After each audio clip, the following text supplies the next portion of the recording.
మన ప్రభువును రక్షకునైన యేసుక్రీస్తు నామంలో ఈ వీడియోని వీక్షిస్తున్న మీ అందరికీ ప్రైజ్ ద లార్డ్.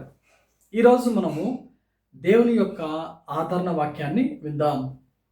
ఆదికాండము 11వ అధ్యాయంలో మనం చూస్తే అక్కడ వాళ్ళందరూ అంటే అప్పటి వరకు ఉన్న ప్రజలందరూ చాలా తక్కువ మంది.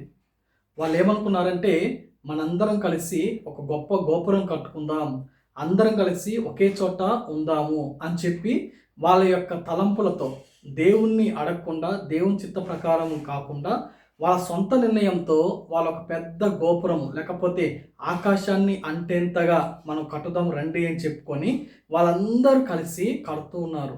కానీ దేవుడు అది చూసి ఇది దేవుని చిత్తం కాదని చెప్పి వాళ్ళకక్కడ భాషలను తారుమారు చేశారు.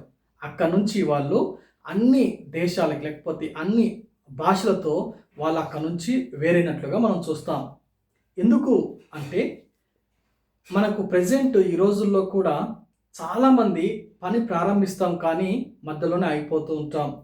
చదువులో మనం ఏ కాలేజీలో జాయిన్ అవ్వాలి, లేకపోతే ఏ స్కూల్లో జాయిన్ అవ్వాలి, లేకపోతే జాబ్లో ఎక్కడ జాబ్ చేయాలి, లేదా వివాహంలో ఎక్కడ వివాహం చేసుకుంటే బాగుంటుంది, లేదా హౌస్ కొనుక్కునే విషయంలో ఎక్కడ తీసుకుంటే బాగుంటుంది, లేకపోతే ట్రాన్స్ఫర్స్ ఎక్కడికి వెళ్తే బాగుంటుంది, ఇవన్నీ ఒక మనిషికి ఎలా ఉంటుందంటే చాలాసార్లు సొంత నిర్ణయాల మీద ఆధారపడే అవకాశాలు వస్తాయి.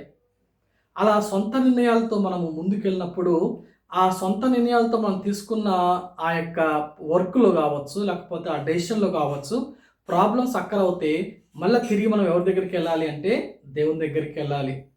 అంటే అల్టిమేట్గా మనము దేవుని దగ్గరికి వచ్చి ఏదైనా అడగాల్సిందే. కాబట్టి ఈరోజు దేవుడు మనల్ని ఆదరిస్తున్న వాక్యం ఏంటి అంటే ఎవరు వీటి కోసం చింతించవద్దు. ఎక్కడ వెళ్ళాలి, ఏం తినాలి, ఏం ధరించుకోవాలి అనేవి మీరు ఆలోచించుకోవద్దు. అంత చింత మీకొద్దు, చింత యావత్తు నా మీద వేయండి అని యేసయ్య చెప్తున్నాడు. ఎవరైతే ఇబ్బంది పడుతున్నారో, ఎవరైతే ఈ బాధలు కలిగి ఉన్నారో వాళ్ళందరితో ఆదరించే వాక్యం ఏంటి అంటే మీరు దేనికోసము మీరు చింతించవద్దు.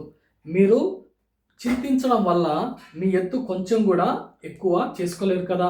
కాబట్టి మీ చింత యావత్తు నా మీద వేయుడి అని యేసయ్య చెప్తున్నాడు. కాబట్టి మనం ఎప్పుడైతే మన డెసిషన్స్, మన యొక్క నిర్ణయాలు అది ఏదైనా కావచ్చు, బిడ్డల యొక్క స్కూల్ విషయంలో కావచ్చు, కాలేజ్ విషయంలో కావచ్చు, ఉద్యోగం విషయంలో కావచ్చు, వివాహం విషయంలో కావచ్చు, అదేవిధంగా హౌస్ కావచ్చు, స్థలం కొనే విషయం కావచ్చు, ట్రాన్స్ఫర్స్ కావచ్చు, ఆరోగ్యం విషయం, ఏ విషయమైనా సరే మనం దేవుని చిత్తాన్ని అడిగినప్పుడు దేవుడు నమ్మదగిన వాడు, దేవుడు అన్యాయస్తుడు కాదు. దేవుడు నమ్మదగిన వాడు కాబట్టి మనకి కరెక్ట్ డెసిషన్ ఇచ్చి మనల్ని నడిపిస్తాడు. అలా నడిపించినప్పుడు అన్ని విషయాల్లో ఆయనే చూసుకుంటాడు. ఒకవేళ ఏది వచ్చినా సరే ఆయనే ముందుండి మనల్ని నడిపిస్తాడు. ఈ లోకంలో ఉన్న వాటి వైపు చూడకుండా మనం దేవుని వైపు చూస్తే మనకులో ఉన్న చిరాకు, లేకపోతే మనలో ఉన్న అసమాధానం, లేకపోతే మనం తీసుకున్న డెసిషన్లో ఉన్న ప్రాబ్లమ్స్ వల్ల వచ్చే ఆ యొక్క ఇబ్బందులు, బాధలు అన్నీ తీసివేసి దేవుడు ప్రశాంతతని, మంచి ఆదరణని మనకిస్తాడు. కాబట్టి మన చింత యావత్తు ఆయన మీద వేద్దాం, ఆయన్ను మనము ప్రతిదీ అడుగుదాం. అటువంటి కృప దేవుడు మనకు దయచేయునుగాక.